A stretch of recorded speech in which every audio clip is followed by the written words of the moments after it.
going on, guys? MDLP from the Battle Axe, the Strongman Gym in Miami, where strength is everything. In traffic, coming back from a meet, Gorilla Bench, Battle of the Bay. Great fucking meet, by the way. Really good ideas, innovative, honestly. So congratulations to them. I had two lifters, Vanessa and Mariel. Congratulations, guys. Good totals. So I'm in traffic right now on the way back, so that's why I'm doing this. I wouldn't do this going 80 miles an hour. It's interesting.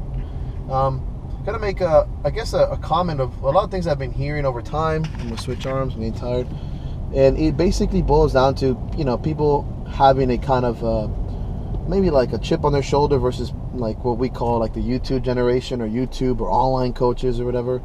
I think what ends up happening, and this is my opinion, if somebody's calling you that, and there's a lot of guys, there's basically two schools of people. There's those that are just going to hate on you. And so if you're watching this video and you're a hater, I'm going to give you tons of hate gravy, because duh.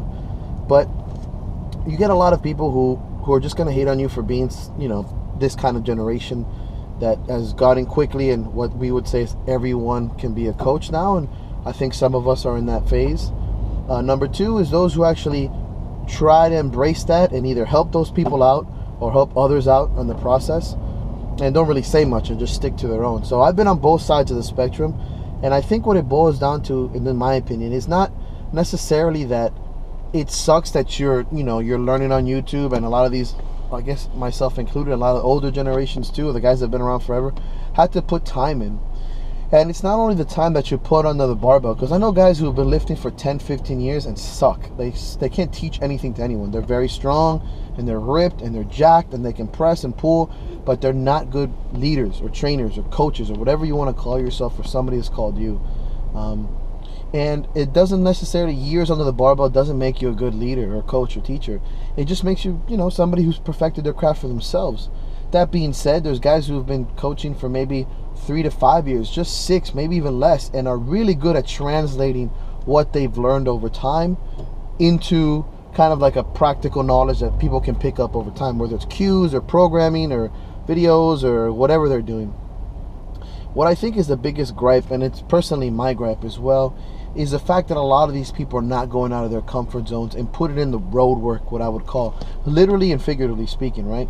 They're a lot like when I was getting into Muay Thai and martial arts, a lot of us had to drive hours and hours to get to seminars and meet other coaches and go up north for fights and get beat up and just for nothing, and come back and not really get much of it, but learn so much as far as technique and what it is to be a fighter.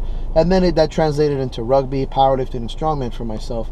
So what you ended up getting is a lot of road work, literally like driving around places, and also putting yourself in a situation where you're being taught by someone else. You're not the head honcho anymore. You got somebody who's stronger or smarter or wiser or whatever, teaching you and breaking you down personally, whether it's mentally or physically.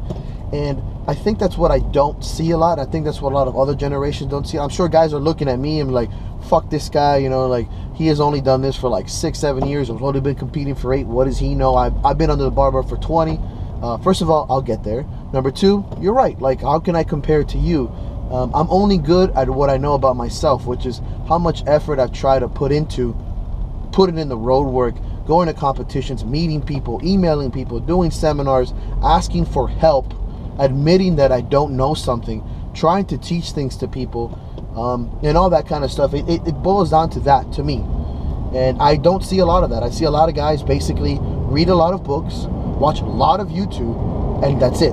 They're not really trying to apply that knowledge to anything. They're not, and then they do this and they teach people. And I understand that. I understand that you can learn so much now on YouTube and books or whatever, and that's it. They themselves haven't been post on quote unquote what it means to be in the quote unquote grind. I've been saying quote unquote a lot, and that's just years of kind of learning and making mistakes and reaching out to people, driving 4 hours to learn something, whether it's one thing, like whether it's a little silly thing, you actually put in the time to go out of your comfort zone to try to make those people around you better. And that's where I kind of see the lack. And I think I can obviously side. I'm not calling myself an OG or somebody who's been around. I mean, I've been competing for a long time, but in the strength game, like I understand that I'm growing and I'm a small child compared to certain people. And I'll admit that openly. But I'm trying my best to put in as much time into the sport and to meeting other people and to learning from other people, so that those that are taught by me or those that I'm lucky enough to be called coached by are getting the best from what I can learn, you know? So if you're one of those people that are sitting at home and you have clients or you're doing whatever it is you're doing and you've never been to another gym, or you've never learned from somebody else, or you've never decided to drive 4 hours to learn a seminar or go to powerlifting meets just to watch and expose yourself to other lifters, you're wrong. And I'm going to openly tell you that you're wrong. What you're doing is wrong. You're not setting yourself up for a good path. And I don't like to be gray too much. I understand that things can be political, but you need to get out there and actually be different. And that's pretty much it. Like, that's as far as being called a coach, a trainer, strength coach, whatever. I think those are titles that are given to you by those that you lead, right? So I think the biggest thing that you can do is just kind of go with it. Like when you decide to powerlift and you call yourself a powerlifter, it's because somebody else called you that. If somebody calls you a coach, it's because somebody else titled you with coach or teacher, professor, trainer, whatever. And I think that it shouldn't be taken lightly. So that's about it. I hope that kind of clears things up. I know there's a lot of generational argument. The new generation is always going to kind of be hated on by the old generation, and it's always going to be a gripe of adapting or meeting to a center point. And I know that a lot of those guys that have been in the game for 20 years have put in 20 years of quote-unquote road work and a lot of adventures and stuff like that. And I think it's important that we don't stop that as the next generation that doesn't have to leave their house. And I mean we, because I'm not super old, I'm still part of this generation. We don't have to go anywhere. We can literally get online, order a book, get on YouTube, and then open up our own gym, which is the newest thing, right? We don't have to do that. And yet I do see a lot of people that, there's guys out there that are doing it. Congratulations. If you're one of those guys, fuck yeah. But if you're one of those people that are just sitting there and making videos and doing shit but never going out of your comfort zone, never fucking getting fucked up or beat up or falling on your face from a fucking 600-pound yoke and going viral, you're not doing it right, and that's my opinion. So I hope this kind of clears things up, and I'm sure there's plenty of hater gravy going on, but I think that's very important. So cheers. Thank you for tuning in. I'm going to get mine back to driving. Bye.